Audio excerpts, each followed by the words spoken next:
Okay, welcome everybody to the latest episode of the Scholar Gypsy. I'm delighted to have Laoise De Brún from the Countess chatting with me today.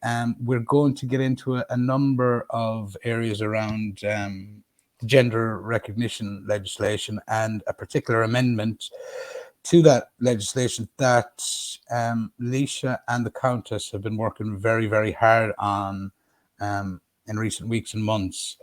To that end, I met Laoise in Buswell's hotel in Dublin earlier in the week, where she was given a press conference with Peadar Toibin from Aintu on this topic. And I just thought we'd get her on here today to explain exactly what they're trying to achieve. It's a very simple, it seems to me, a very simple amendment that should have widespread support. But before we dive into that, I'll just say maybe welcome, Laoise, and maybe just give us a little background into yourself and, you know, the foundation of the Countess, which is like an advocacy group for women and children. So my name is Laoise De Brún, and I'm a barrister, and I was a broadcast journalist by trade. And then more recently, I became a lactation consultant. And I'd like to think that all these skills and experiences kind of underpin the Countess mission as such, because essentially I founded the Countess initially because when I tried to bring up the conversation about the reality of self-ID in Ireland, initially people didn't even know what I was talking about, but then also there was this, I can only describe as terror, like people sort of freezing, afraid to say anything, lest they be thought transphobic. And something kind of just,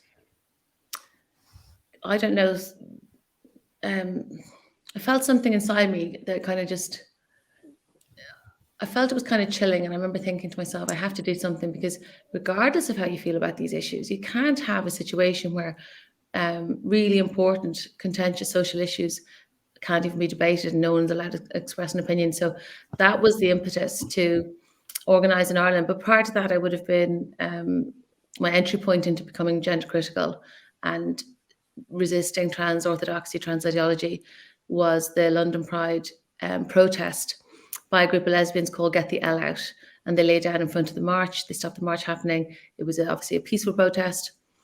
And like, I'll never forget the juxtaposition of these middle-aged women in denim jackets with cardboard signs, and then the camera panning out to like this sea of hedonistic, privileged young men with all of the Pride corporate sponsors and logos behind them. And I just thought, something's not right here. And then Sadiq Khan, the London mayor, made a statement, and he said there's no place for hate in London Pride. And I remember thinking, wait now, that what they did wasn't hate.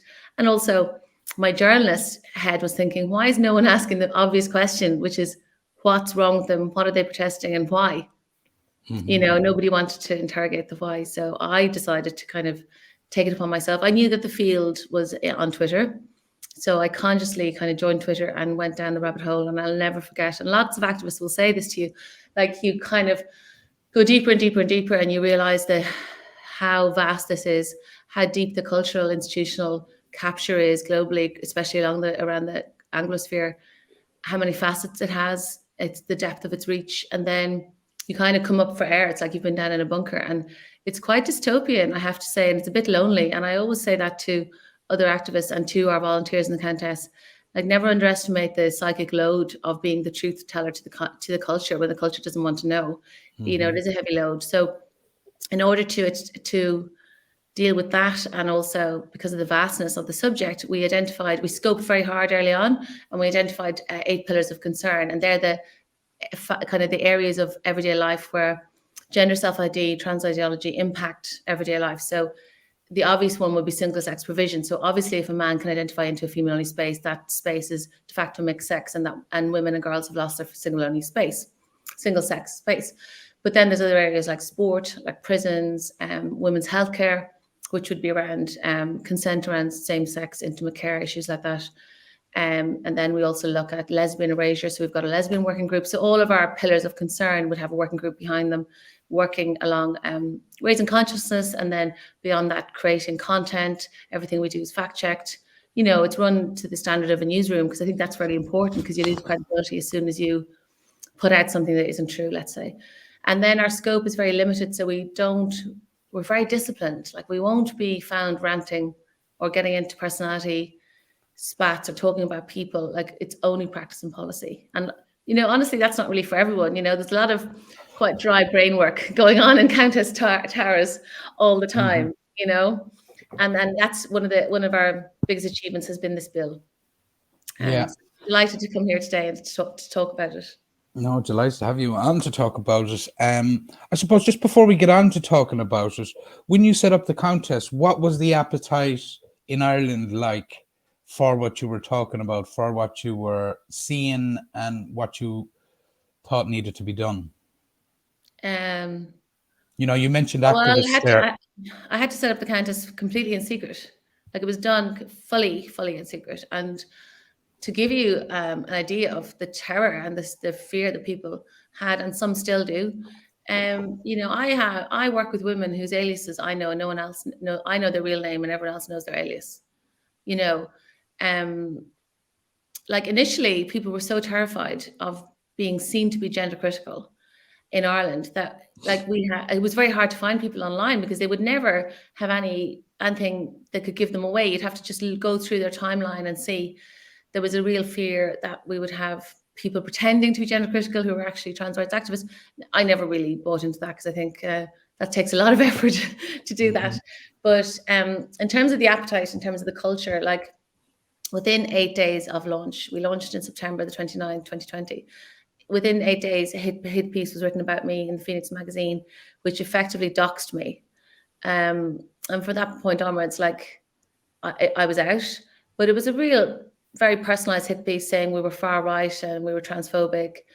And since then, whenever we do something and launch ourselves above the parapet in the public sphere, you'll see like a kind of coordinated pushback, and like it's like Sound and Fury and Flack, and you do get a bit battle hardened, like you almost expect it. So not long after that, there was a letter signed by all of the top NGOs in Ireland, which was co-authored, I think. Well, basically Amnesty signed it, the National Women's Council signed it, and it was effectively calling for us to be disenfranchised, calling for groups like us.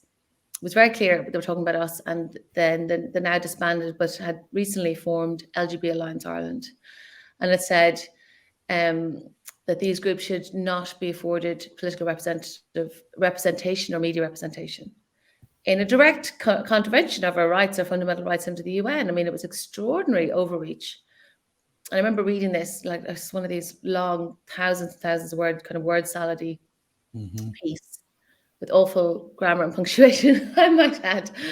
God knows what these NGOs are spending their money on. But anyway, I remember thinking, wow, that's quite shocking. They're really trying to shut us down. So our response to that was, it was our first ever online campaign. And I just decided to put up a piece of paper saying we will be heard.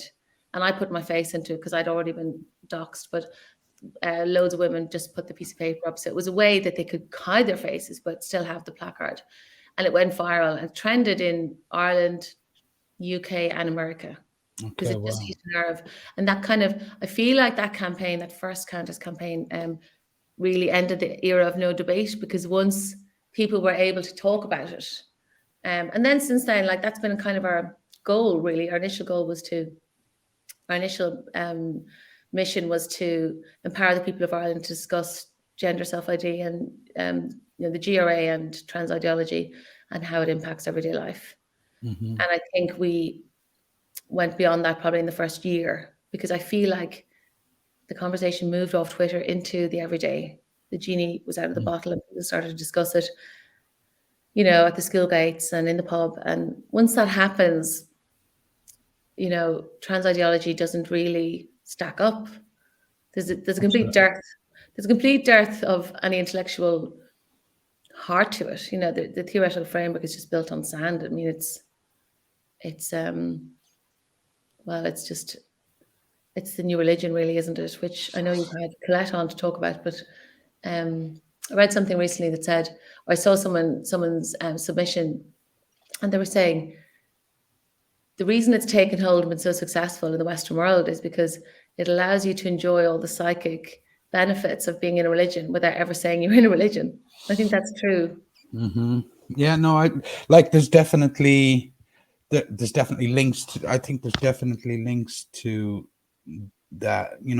Not just that, but we'll say when the Catholic Church, when Ireland rejected, we'll say Yeah. en masse the Catholic Church. You can see there's a few different ideologies. This being one that's kind of come in to fill that gap, if you like, without being, coming out and saying that. I suppose we should really talk. One of the things, and this is, I pride myself on having got to know a bit about the trans ideologies, the transgender ideology stuff, but also the nuances behind it, because, I'd be very conscious there's always a kid or man or woman affected by the dysphoria, and they're literally not the people I am trying to put the spotlight on. It's rather the people behind the ideology. And I think but one of the things I have to say I wasn't really aware of, but this idea of anyone can self-ID as to change their gender in Ireland since the gender recognition legislation came in. Could you talk a little bit about that and what the numbers are of people in Ireland that are kind of registering to change their gender? So I think what you've just said there is really key. It's really critical. So essentially what happened, the way when you look at the Oireachtas papers for that time, like very clearly what the decision to legislate for self-ID, we were forced to do that because of the Foy case. The Foy case was restated back to the High Court because of the Goodwin case, which is the UK test case. So there's two test cases really. There's Foy and there's Goodwin, and they're the same. They're both as we used to call them post-operative transsexual men. So men who've had full genital surgery, and in both instances, these applicants, it's about right to privacy, and they want to have their markers with their new female name and the female sex marker. And in Foy had actually been successful in terms of his driver's license and other documents, but not his birth cert. So he actually failed at first instance. And when you hear about, the journey to self-ID in Ireland, what you always hear is this glorious 20-year battle that that finally culminated in where we are now, self-ID, and sure, aren't we great? And this is, so progressive. But in reality, what happened was he failed at first instance. And the reason he did was Ketchney J in the High Court, in his judgment, said three things which I think have really come home to roost in order to understand kind of the modern day self-ID model. So he says he's concerned about the impact on women and children. And he says that one's birth cert is not, it shouldn't depict one's travels through life. That's not what a birth cert is. And then thirdly, he says it's in the interest of the state to not falsify birth records, to keep correct birth records. However, Goodwin then comes to court in Europe, and Goodwin also is a post-operative transsexual. And in that judgment, the European Court says they talk about the need to assuage the distress of post-operative transsexuals, and that's also fought on privacy and on the right to marry. Now, the right to marry becomes moot once we bring in gay marriage. So it's just the right to privacy, but it's very narrow scope. So in the same way as for the Irish test case, it's just about literally the markers on your documents. At no point in that judgment do they talk about access to female-only spaces at all. It's not mentioned. But what happens is that case is then restated, the Foy case is restated. And because of that, then we have to legislate. And initially, and it's a very typical Irish response, I would say, like, we completely drag our feet for 20 years and then we overcorrect, completely overcorrect. So what happens is, like, we agree we have to legislate, and there is a joint party advisory group set up, and they look at this, and they're all experts in the field. At this point, they're not trans activists. They are just experts in the field, endocrinologists and what you'd expect. And they come forward with an idea. What their proposal is, the medical model. The medical model is what you have in the UK and in most jurisdictions in the world. And what that means is yes, we will grant you the ability to change your legal sex, but it won't necessarily be for all purposes like we've done. But also you have to show that you can live in the opposite sex. Now, I don't really agree it's possible to live as a woman. I don't know what that means. I was just born a woman, but it's a kind of sop to this idea. And also I have to say, in fairness, whether or not you agree with the medical model, at least it's an attempt to keep the wrong sorts of men away from this mechanism of self-ID. So as the clock was ticking down and as this bill was moving through the houses, there was only a few weeks left on the clock. And then there was essentially, they inserted this human rights argument in where they said, we couldn't possibly ask these men to castrate themselves, was the argument. Meaning, what that means is we can't ask men who say they're women to go on opposite sex hormones, or we couldn't have genital checks, all these kind of fairly absurd arguments. But they worked because it's kind of dressed up in this gloss of human rights. And, as well, there's this thing, I think, in the Irish, it seems to me almost slightly craven in a way. It's like we would just want that pat on the head. And if we can be seen to be the best little progressive country, you will do that without much critical thinking. So there was, when you look at the records, like there was no division. So there was no division. So no one had to vote on what it meant to switch from the medical model, which is what we were about to get, to full self-ID. And then, so those arguments were never like oxygenated. Like no one ever said at any point, well, wait now, this means that a man who's had absolutely no changes to his body, isn't even on cross-sex hormones, doesn't even need to intend to transition in any way, can literally fill out a form. And not only that, but any man at all, because full self-ID, in essence, by its very definition, has no gatekeeping. That is what full self-ID is. So you can be on remand for rape in this country and get a gender recognition certificate. No one has ever been refused. I think one has been revoked, so. Yeah, this seemed, so based on the two test cases you say there, and they were both based on men that had gone through some of the medical processes, to become full surgery. So we took those test cases and we ended up in a state where I can just apply to have my without any. Is there any kind of checks done, or do I have to go to a therapist, a psychologist? Like, is there anything? No. Nothing. No. That I think that's the critical thing for people to understand. Full gender self-ID, by definition, has no gatekeeping. Fucking hell. Yeah, so it's extraordinary, really, in terms of if this really is a civil rights movement. I mean, that's the hill they want to die on. No gatekeeping.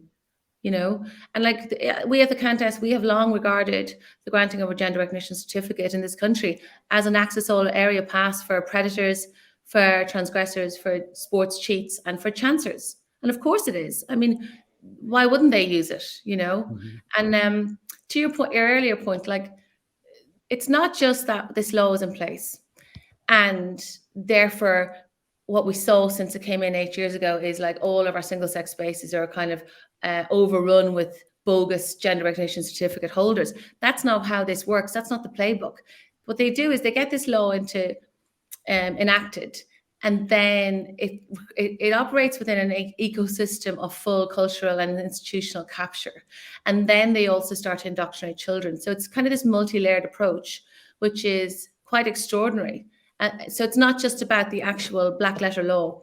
Now, that does have a technical impact. So insofar as like the workplace balance and miscellaneous provisions bill, which we spotted in the general scheme, they were about to take out the word mother from primary statutory legislation, from our maternity legislation in Ireland. And they said the reason they had to do that was to align it with the Gender Recognition Act. Now, what their argument was that they could be this mythical creature in Ireland who identifies as a man but is yet pregnant. Like, I don't really buy that. I think it's just the fact that the trans rights movement in Ireland and globally is a men's rights movement, and what triggers them most is the idea of female biology. So they don't want it, motherhood to belong to women only. So that's why that happened. But I think as well, there's a technical impact to the GRA, but there's also a very dark, diffuse effect, which is that if you legislate for the central lie, and it is a lie, that it's possible to change your sex, that piece of paper can change, every cell in your body, that you suddenly, like what is it, a magic wand, that you go from male to female and your sex becomes that of your preferred gender, as the effect says in section 18. But then if you have the central lie, I think it's a really very extraordinary paradigm shift in the culture, because you're essentially saying a man can be a woman can be a man, a child can be born in the wrong body, it's possible to change your sex. And then you've extraordinary lobbying for the rights of these people who say they're the opposite sex.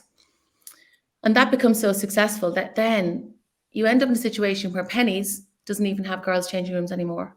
It's so popular with 12 and 13 and 14-year-old girls, and they don't even have girls' changing rooms.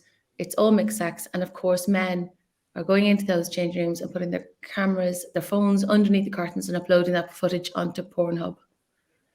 And so that's where you end up and even with schools, schools have been built in Ireland now with no single-sex toilets, secondary schools. Oh, really? Okay. Yes. Yeah. When I started looking at this about a year and a half, like the whole, I say looking, kind of stumbling into it and trying to figure it out, it became quickly apparent to me the ideology was fixated on the children, and in this sense, that people our age that might identify as bi, gay, or lesbian, you weren't going to move them too much, but they wanted to go to the kind of adolescence paradigm shift, if you like, in kids, and get them to start thinking about this stuff at a very young age, so that they would essentially, the work would be done there. Like, if you talk about, if you start introducing, trans, the ideology and all that stuff to very young kids who are confused, might be confused or going through changes in their body anyway. This is certainly something that, you go from a situation where maybe 1% of the population or 0.5% of the population might be dysphoric to suddenly where you've got 30% of the population considering it for a variety of reasons, that, are possibly not anything to do with being trans dysphoric. Do you see the playbook as being that, as it's kind of very much focused on, education? The education sector in Ireland seems to have at least 2 NGOs guiding, and we're funding, I think, both of them as part of this. Without doubt. And I certainly feel that there's a really concerted effort to indoctrinate a whole generation of children. And that has ramped up quite considerably in the last few years, because when we started out, it was very clear they were inserting their ideology into, I would say, the Trojan horse of anti-bullying, because they know parents can't take the children out for those lessons. And, sure, who's not against, everyone, nobody wants kids bullied, and they certainly don't want the gay kid in the classroom bullied. And that's all good, and that's commendable. But what they do is then they use that and they've done that for a long time in Ireland. They will insert, well, what about the trans identified child? And the trans child should be allowed to use the toilet of their choice, the changing room of their choice, the overnight dorm of their choice. And Belong To have been telling teachers to do this for a good few years. We've seen the resources. They'll say things like, as well, that if the parents aren't supportive of the child being transitioned, well, don't tell them, in direct contravention of those parental rights. But that, bad enough as that has been considerably ramped up via the NCCA draft curricula, both junior and senior cycle. It's been in the ether for a long time. It's been in development for many, many years. And a lot of it is good stuff. You see, this is what happens, I think, with this ideology, going back to the bullying thing, but with the NCCA new curricula, yes, we do need to have a conversation about porn. Yes, we do need to talk about consent. We need to talk about sexting. healthy relationships, what they look like, all of that has to be dealt with for sure.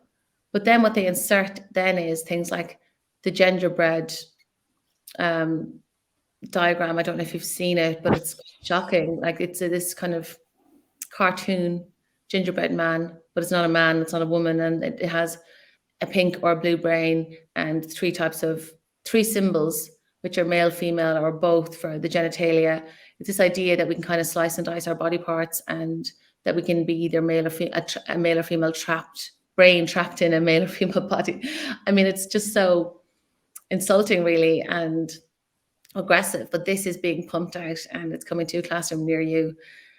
I feel it's quite clear to us that not only the NCCA, but the entire Department of Education and clearly the minister are all captured by this ideology. And like, it's so radical and so shocking that I don't think sometimes people can quite believe it. Like, this is Ireland after all. And yet you have people sitting on boards on the NCCA panel who are essentially advising on these materials, who have written papers about the myth of childhood innocence, who are clearly queer theorists. And queer theory is a kind of a very niche post-structuralist radical theory that was very popular in kind of the academy, and has just kind of from the 90s onwards has become popular in the social sciences generally. And what it says at essence is that the conception that we all used to hold, I would say universally, of childhood as a developmental stage that should be protected, that they think the opposite, that, you know, all these boundaries should be essentially broken down, and that childhood innocence or childhood as a conception is a construct. It's a construct created by adults who are sort of prudes and won't let children have their rights.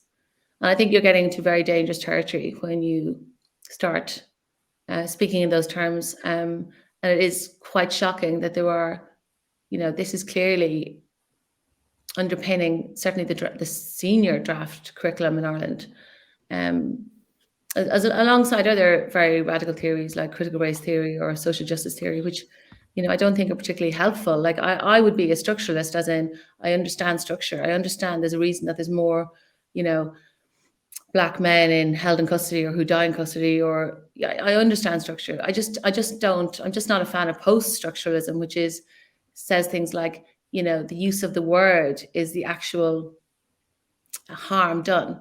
And it annoys me intellectually because I feel like it's so empty. It's so empty, and it's just signaling all this empty virtue signaling all the time, like about knackergate, for example. He clearly used it not as a noun, as a verb, as everyone does in Ireland, you know. But there's all this kind of faux outrage manufactured online. And that's just so, well, it doesn't cost anything. And everyone gets to feel great about themselves because we're the goodies, not the baddies. But like, who's doing the actual work of actually getting more traveller girls to stay in school after the age of 14? That's really hard work. That's actually the hard work that deals with the structures that constrain that population or that demographic. And that's why I think woke culture, trans ideology has taken hold. You know, it's much trickier and it's much more expensive and it's much knottier politically to do things like make all venues wheelchair accessible, or buses or things like that. It's much easier just to fly the pride flag. Mm-hmm. Absolutely. But you said something there, and I just wrote it down, as, you know, these people, this is Ireland after all. And I think part of what's happening at the moment is to convince us that this isn't Ireland after all. What are you on about? This isn't Ireland. You know, do you know what I mean? And this sense that, you know, we're in, you know, as we're adopting these, you know, these new theories, whether it's queer theory or trans ideology, this is your new, like, we've moved to this new Ireland.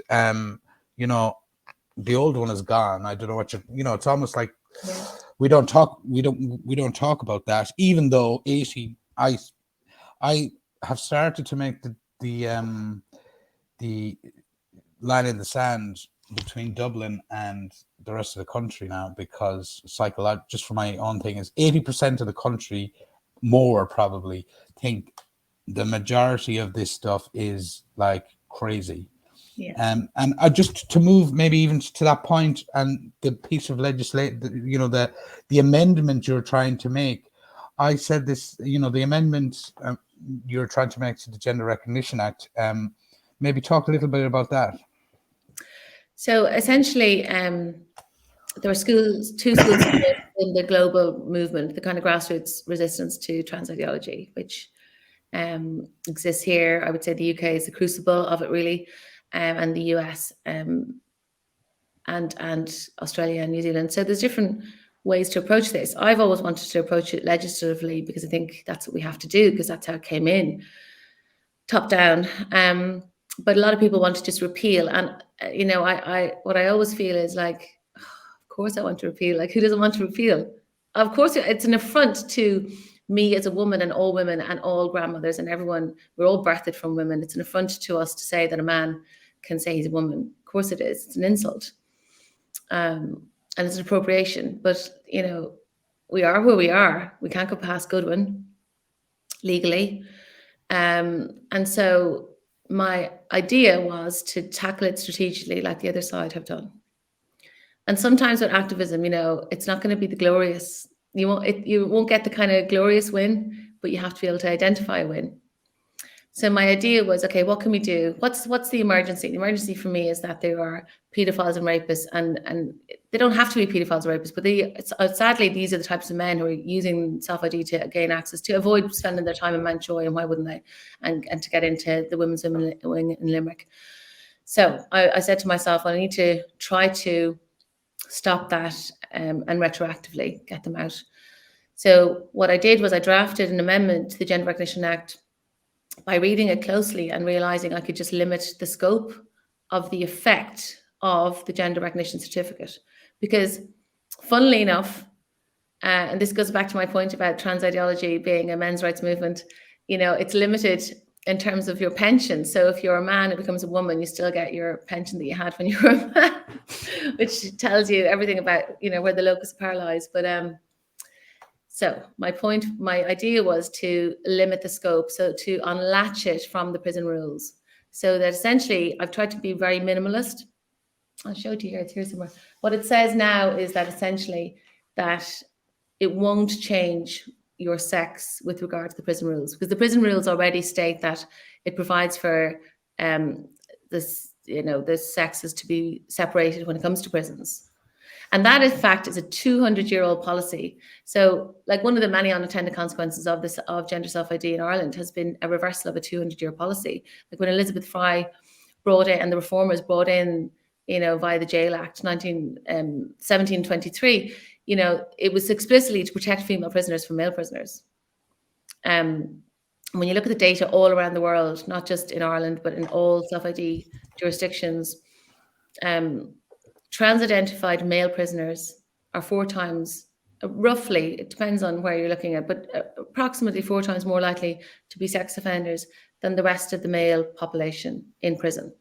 Well, so if you compare the male prisoners versus the male prisoners who say they're trans, who say they're women, the ones who identify as women are more likely to be sexual predators by far. So it can only be one of two things. Either there is a correlation, and people who are trans, in this instance, who are prisoners, are more likely to be sexual predators, or sexual predators are exploiting this loophole to be housed in a female prison. And either way, we have to stop it. It's unconscionable. And we've been told that they're kept in a separate area, they don't share cells. And my view on that is, well, the fact that they're locked up 23 hours a day, and when they leave their cells, they have a protocol in place of, I think, 2 guards, a female guard and a male guard. That is objective evidence of how dangerous. These are a clear and present danger to the women there. Yeah, just another point there is if a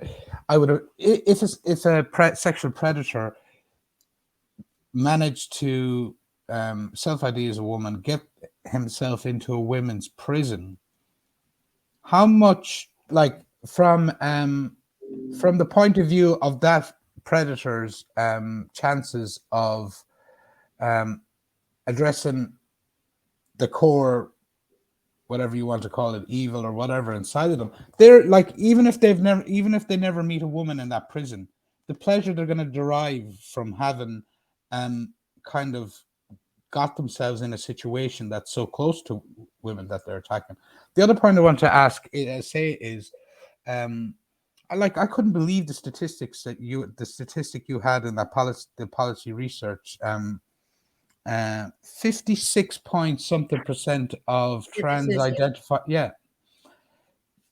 Our policy paper. Yeah. Yeah. Do you have a digital copy of that? Yes, I can send you one. Yeah, for sure. Send it, because I'll put it up. Yeah. I'll put up this. Like 56% of trans identified males in UK. the UK prison system in 2019 were sex offenders. And only 16%. Yeah, so roughly 4 times more, we can say.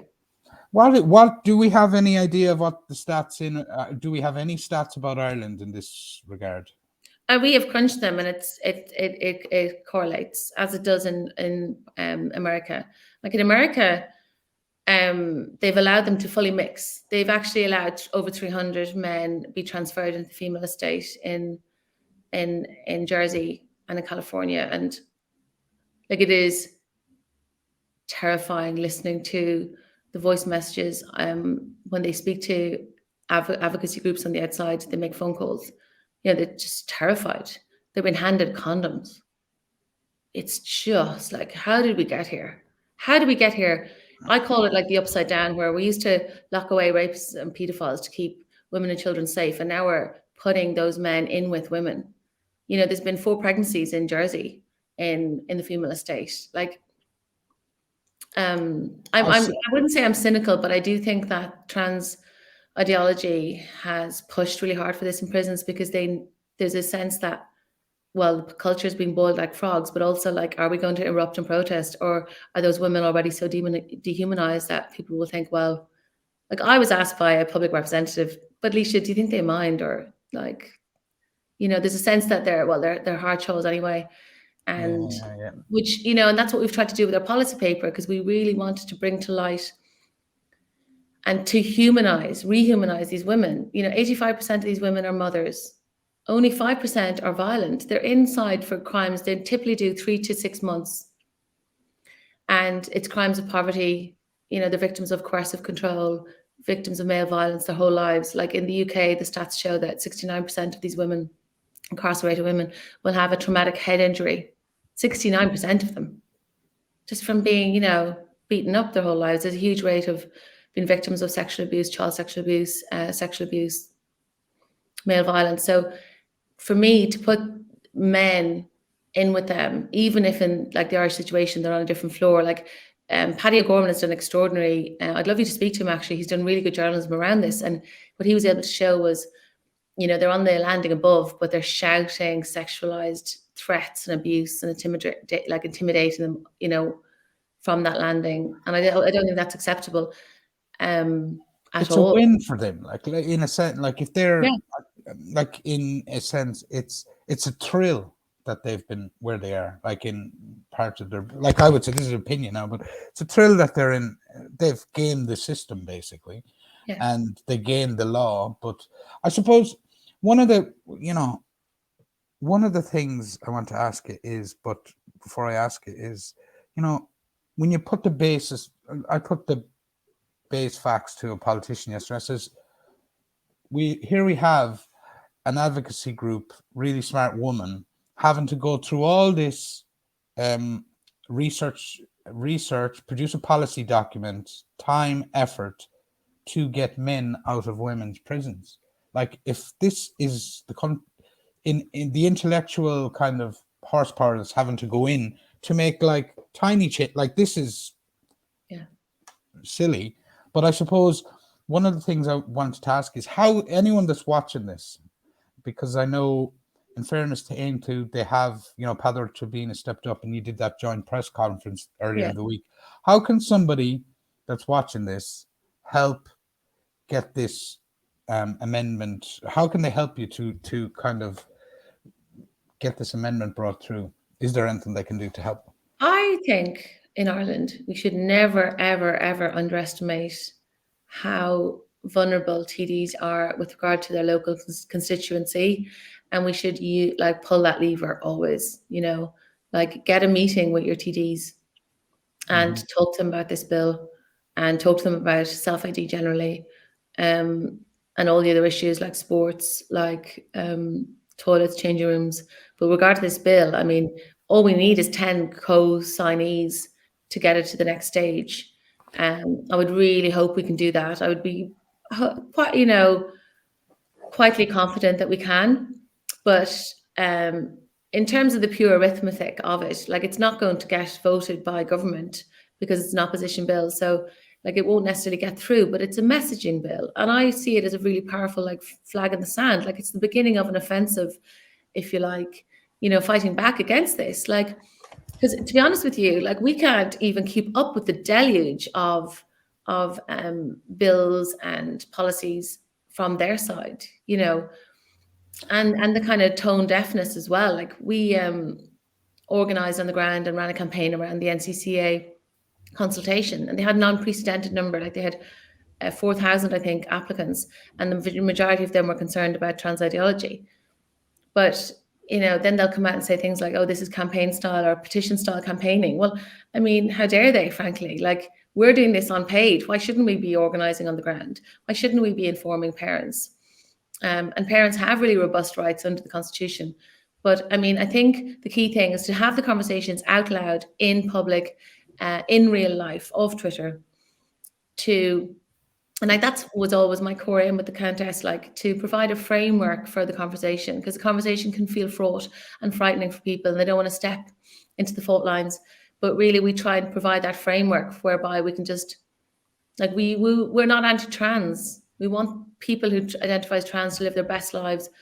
We ran a poll 2 years ago that showed quite clearly, like, this huge tolerance amongst Irish people for someone who wants to present as the opposite sex socially. No one minds. It's fine.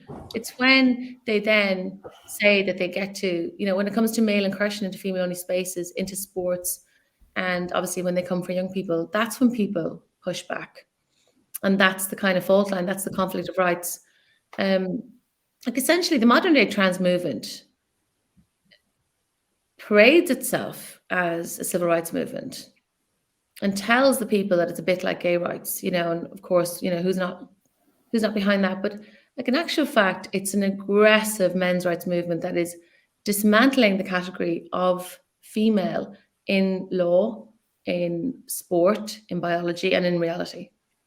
Yeah, no, I do agree with you. And I think one of the, their success in kind of messaging over the last 3 years is, like, to give you an example, most people are afraid of saying anything as a trans because they hide in the umbrella, the LGBTQ or umbrella, and people's initial reaction is, I think, they're thinking about, well, I don't want to hurt lesbians, gays, and bis.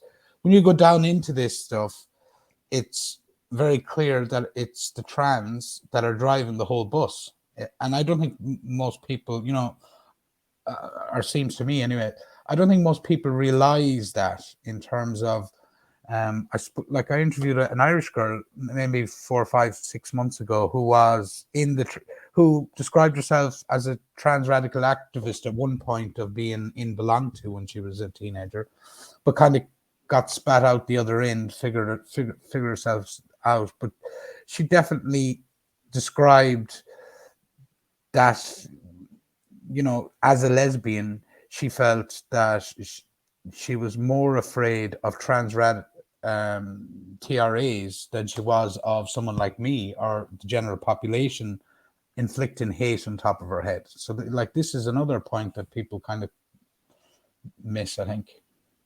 Yeah, one of our pillars has always been lesbian erasure, from the very outset. And the reason being is because lesbians are caught in a kind of pincer grip with this, because on one hand, a young girl who's 14, 15, who would otherwise be a butch lesbian is being told, if she goes online and says, I think I'm a lesbian, she's not going to be allowed to be a lesbian. It's not cool to be a lesbian, and she will be told she's actually trans. And then at the other end of the spectrum, you have older lesbians who are in the dating pool who are being forced to accept men who are women into the dating pool, into the social circles. And we have a lesbian working group made up of lesbians who live in Ireland. And that's what they tell us, their experiences. They've essentially lost the right to assembly. They can't go anywhere without male incursion. And like what the trans activists did globally, which was so clever, like it's called forced teaming. They latched the T onto the LGB. And there's kind of a good bit of emotional manipulation. Like apparently they sort of say, we got you gay marriage, you have to give us this. That was kind of the deal done or whatever, or that was the narrative. But actually, as you just said, when you drill down into it, if, they're actually working against the rights, the hard-won rights of same-sex attracted people. Because, they're not attracted to a gender identity. They're attracted to a biological sex. So you're essentially, you've segued back to, or you just haven't met the right man yet. That's what the lesbians in our working group tell us. That's what it feels like. The older ones say it feels like that. That, there's this pressure that you're transphobic if you don't want to date that man. That's what they've been told. But like, when I spoke to that woman, that's what she was told. And they were asked, I forget the phraseology, but it was something along the lines that they needed to open their minds to basically relationships where guys, basically trans-identified males who were identifying as lesbians as well. And like, I think you bring up a really good point there, is nobody is sexually attracted to a gender identity. Yeah. I don't, well, if that's the way the world's gone, I'm shagged altogether then. I think, that's kind of one of the problems with all of this, is that like young people are spending so long online and they're like choosing their sexual identities like a menu online, like I look back and I think, gosh, we were like really the lucky ones. It's almost like, if you were, describing how tall you are and you're saying, well, I'm 5'9", but I'd like to be 6 foot. So it's almost like that with the identities now. It's like, well, if I take that one, maybe, do you know what I mean? I don't know how teens, the younger generation are handling all this, but I suspect life's got a lot more complicated for that, the younger generation. But like, one of the reasons that we are so against as an organization the transitioning of young people, well, it's not, obviously it's the biggest medical scandal of the age. There can be no justification ever for destroying healthy body parts and the endocrine system of a young person. Like, it's simply unconscionable, and it goes against all norms in medicine. But even social transitioning, I don't think should ever take place in school. It's a really powerful psychological intervention. Teachers are really leaving themselves quite open, I think, to litigation down the line.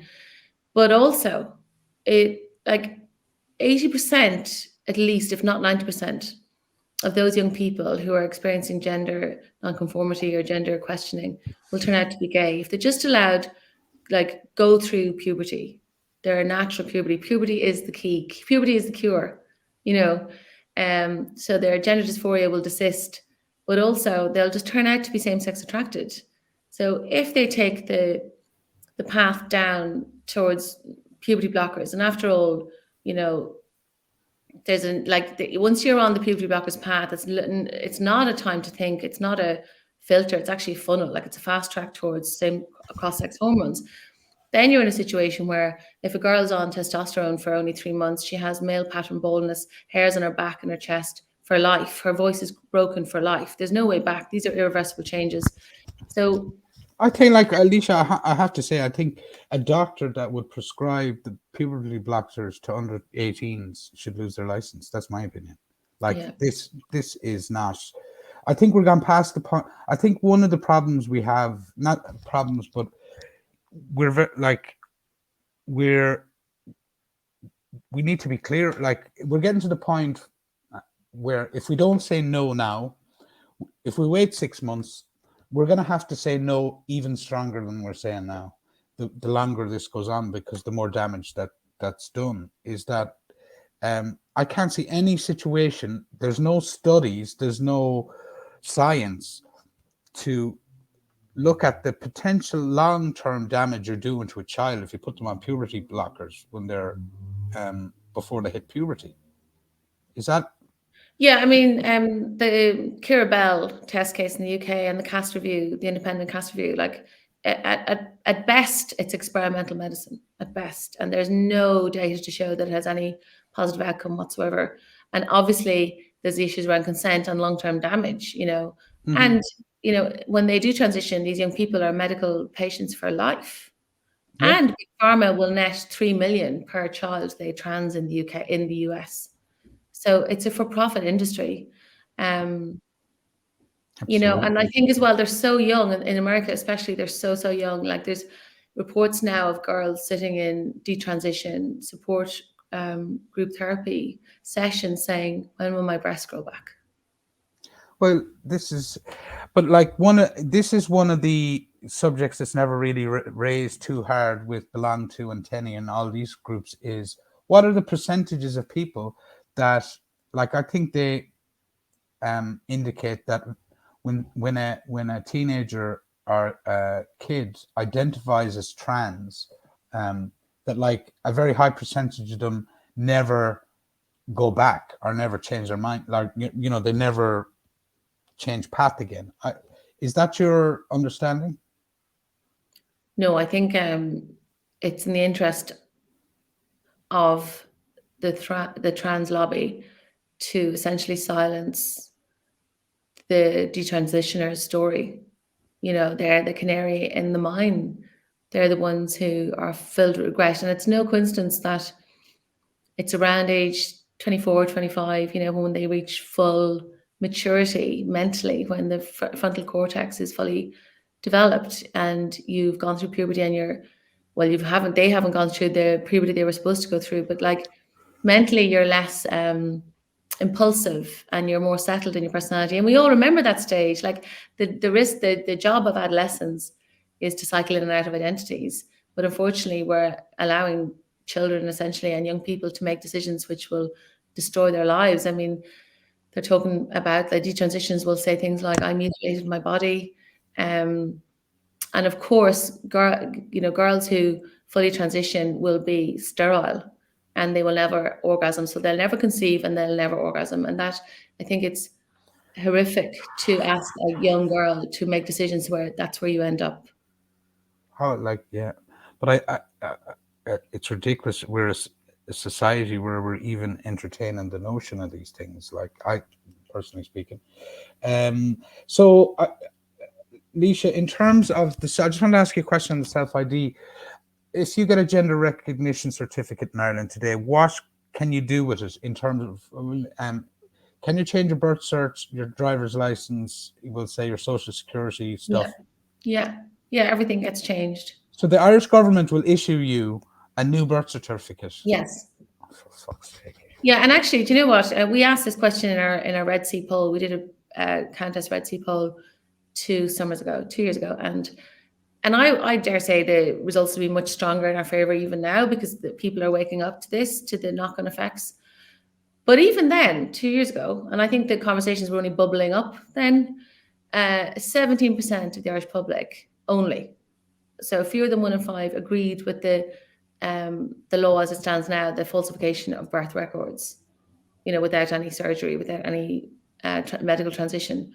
And I think, there's, like, it's quite extraordinary. Like, I met one of the signatories to the Jakarta agreement, which it was this essentially, it was signed in Indonesia, obviously, and it brought together various activist lawyers, including Mary Robinson, and it essentially was kind of a shopping list or a wish list of what they wanted to do. They were pushing for, and they had been pushing for gay rights and recognition in jurisdictions around the world. They couldn't get past globally, they couldn't get past the conservative global South countries, like the African countries. So they decided to instead, rather than be open and avert, try to insert it into human rights mechanisms around the world. So they came up with this idea of creating this kind of framework, but it's not legally binding, like it was never ratified, but it was used then as a kind of reference point for the model laws. And the UK brought in the first model law, but they never went. The difference in the UK and us is they didn't go fully over the cliff into full self-ID. They had a full consultation, and that's when feminists on the ground there actually really organised and forced the conversation. And they had the real the proper conversation about what does this mean for women's rights. They join the dots, if you know what I mean. But in Ireland, we didn't really have the conversation. We're having it now, but in retrospect, we're having it after like the horse is bolted. But I do think when I think about how it played out here versus the UK, like there are a lot of very nuanced reasons. Like I feel like, we were the first to ban cigarettes and then plastic bags, and then first with gay marriage. And it was like we were so intoxicated by this vision of ourselves casting off our dark past that we just didn't stop to think, and there's also that post-colonial thing of, well, exceptionism. Like we don't want to do what England's doing. We want to be better. And you see the same thing happening in Scotland. And now when England has been at the forefront of an incredible, very rigorously, intellectual and legislative and grassroots resistance to this, it's all just seen as, oh, they're the Tories, Yeah. Well, I suppose that's been part of the territory. But like in Ireland, we never had any intellectual debate. I don't remember any 2-hour discussion about self-ID in our mainstream media. Before that like it gives me the indication nobody really thought out even 1 or 2 steps into the future as to how this would affect Irish society.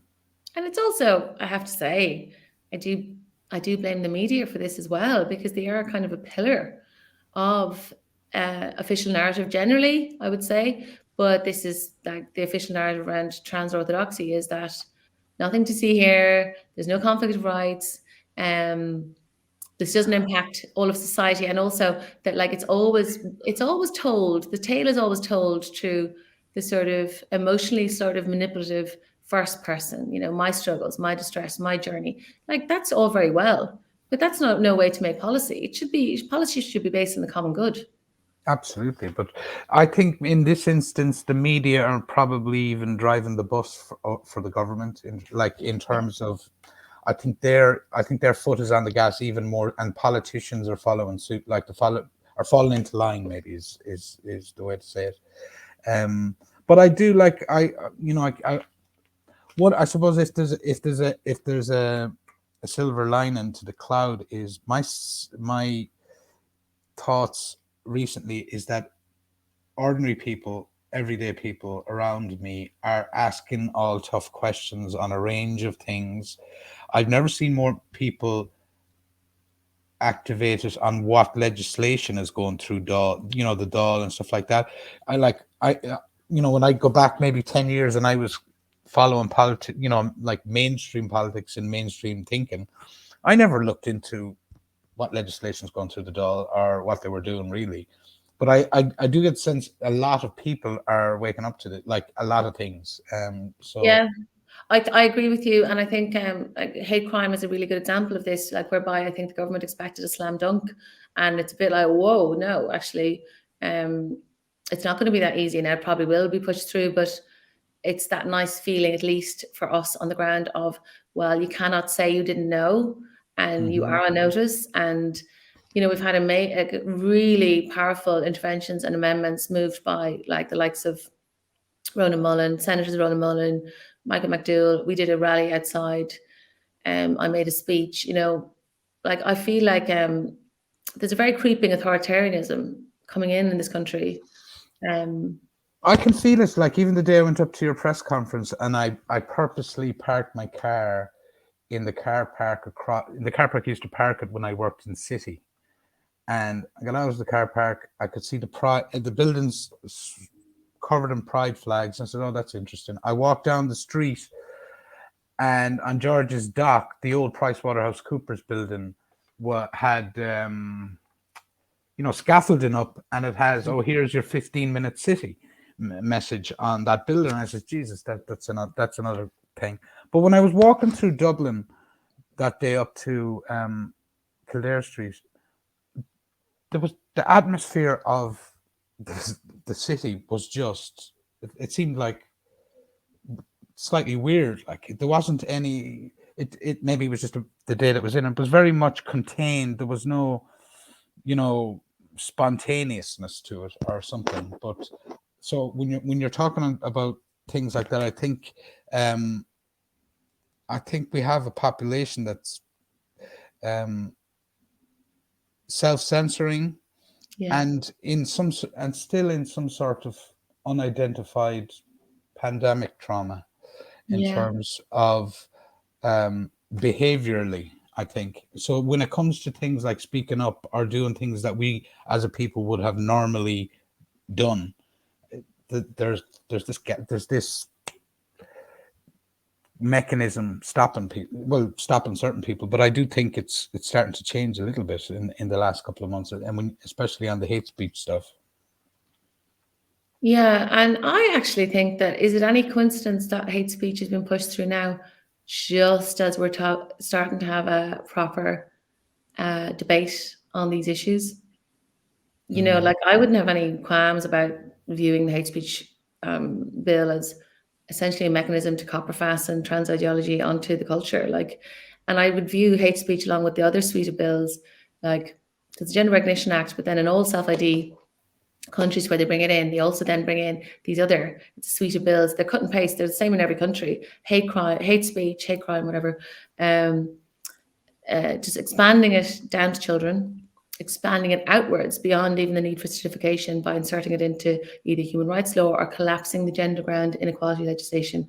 Our government are trying to do the latter, which means that on a whim, you'll be able to just go into a female-only space if you're a man, because you won't be allowed to discriminate on the basis of sex anymore under equality legislation. That's under a EU directive, but they're trying to do that.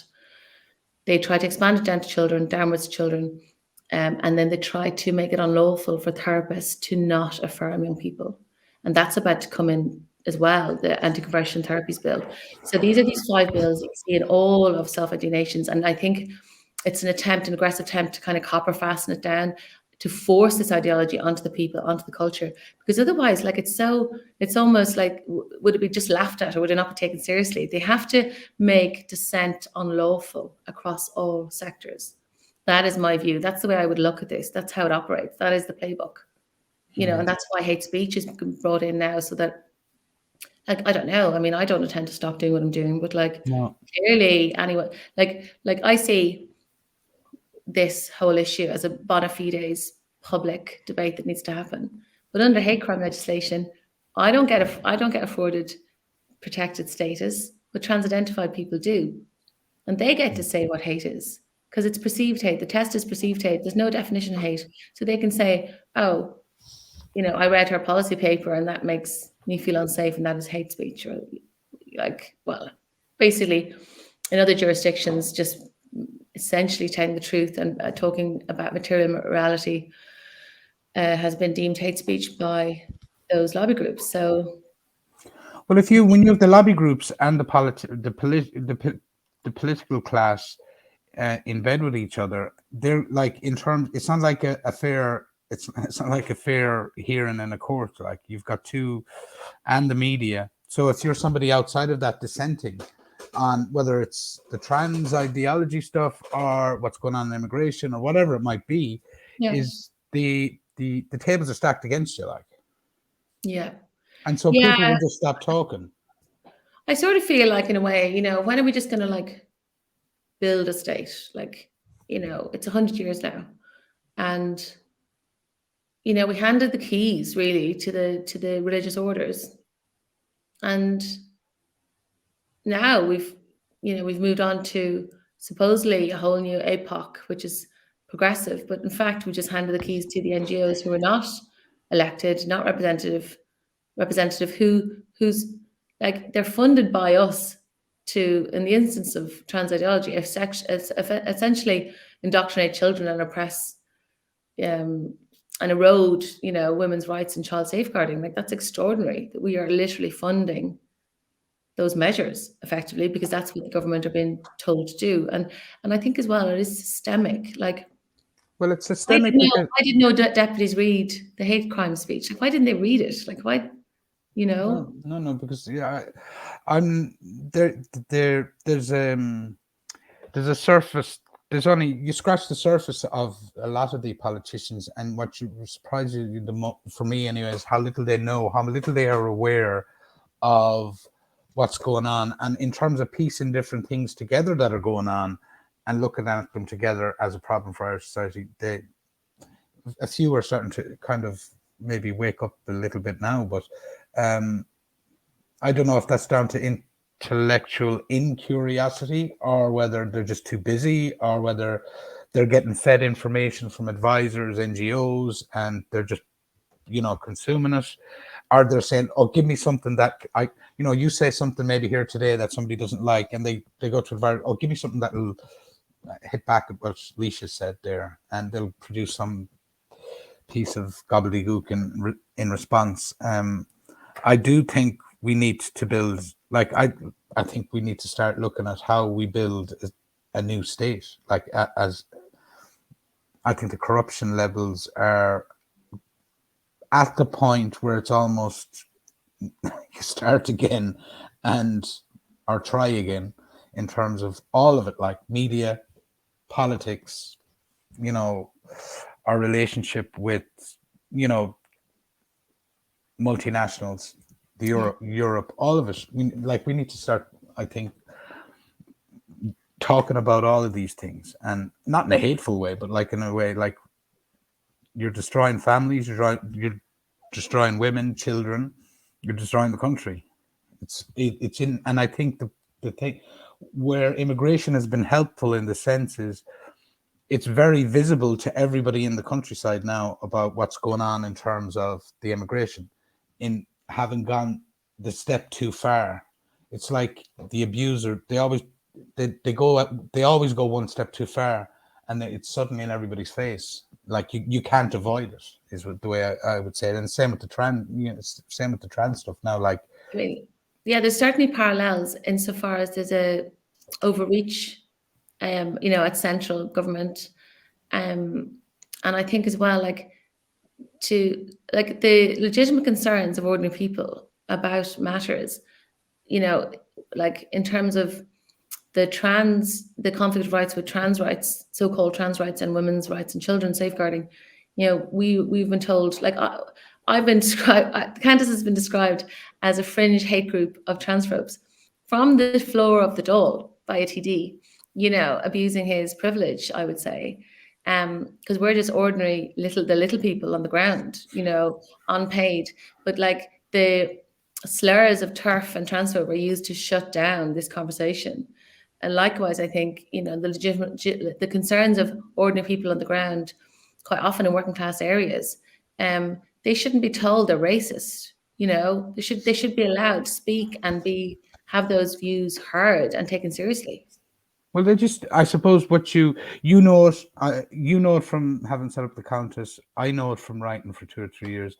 At a point comes where you just have to, it's not true. You just have to ignore it, and you just keep plowing on. Like, that's what it was very interesting to talk to a Fianna Fáil councillor yesterday, and he was bringing up all these things about, I'll probably get this, I'll probably get that, and I was thinking, you're just at the point we were at 2 years ago in terms of, the stuff that's coming at you. Yeah. I think social media has just the magnifying effect that you kind of think it's a lot way bigger than it actually is when you go out in the street. Nobody's ever, like, maybe it'll happen today now, but no, I've never gone out in the street and somebody's, started calling me a white Irish far right activist. Like, yeah, me either. Happened. So, like, And I also think as well, like, people are terrified of the flack, but just like jump into that cold water and start swimming, Yeah. The thought of it is almost worse than reality. Yeah, and look, I think I think a lot of people are doing that to give them their due. I'm seeing more and more. I'm heartened by what I'm seeing the last 2 or 3 weeks, or going around to different things and talking to different people, because people are new.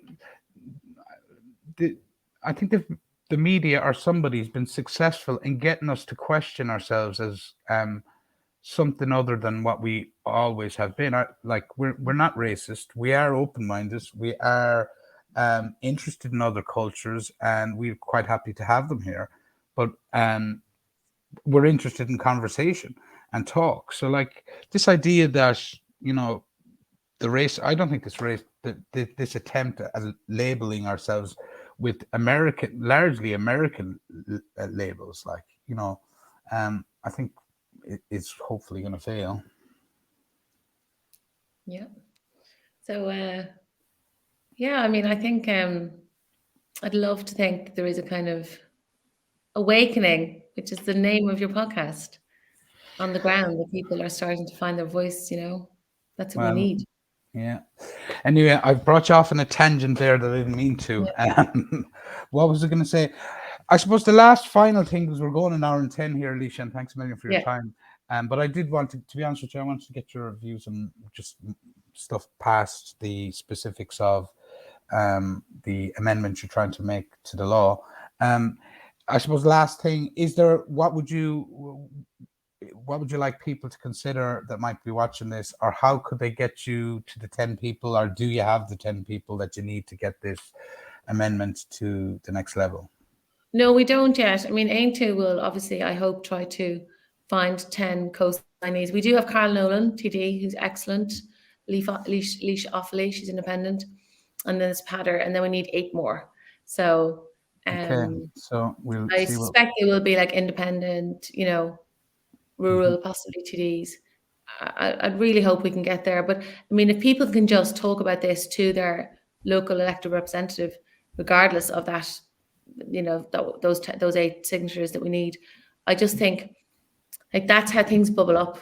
Like that's how we have to tackle this. Like we've convened some local chapters, Countess local chapters, like regional chapters now, specifically for that reason, because like local Ireland is kind of, whilst there is an NGO bubble and a Leinster House bubble, there's also like we're very local as a country, as in, it'll be your own local communities that will be impacted in terms of single sex provision. It'll be your children in their school locally that will be indoctrinated. It'll be the local sports team that will suddenly have a boy tackling a girl. So this plays out in a local setting, and that's where we have to tackle it, because that's where people's power and voices lie, and that's where they can have most effect. I think, like, we used to write these long emails and produce papers and send them to different ministers, and now it's like, now I realize that they don't even read them. Like, you need a kind of an in, and people naturally have structurally an in locally. People like the people, and this is the kind of approach I've been taking myself recently, is affect the local power structures that's within 5, 10, 15 miles of your front door. Start there. Exactly. And make the pressure go up, because that can't, and just incidentally, that Fianna Fáil county councillor said he's done exactly the same thing, written submissions on the hate speech legislation to senior ministers in his own party, and they didn't read it. So his point to me was, if I can't get them to read it, what chance has the ordinary public of making inroads? So yeah. So anyway, like, you don't want to be screaming into the void, No. Like, I think you have to conserve your energy and be surgical with it, and that's where you're doing a great job, like, I think. Thank you. Especially with this, because it is great to go to something like that in or early in the week, a press conference, but the research is meaty, and you've got the political support there with the Aontú for this amendment. But for me, it was, when I read it, I says, all right, people have put their time and effort into produce an equality piece of information, so I can kind of say to myself, all right, we can get behind, we can get behind people and stuff like this. Yeah. Okay, so Alicia, we'll leave it at that. I just thank you very much for your time, and again, I will put, if we get a digital copy of that, I'll put it up on my Substack when I'm writing. That'd be great. Oh, I'd love that. Thank you. Yeah, so that's brilliant. So I'll just end the recording now.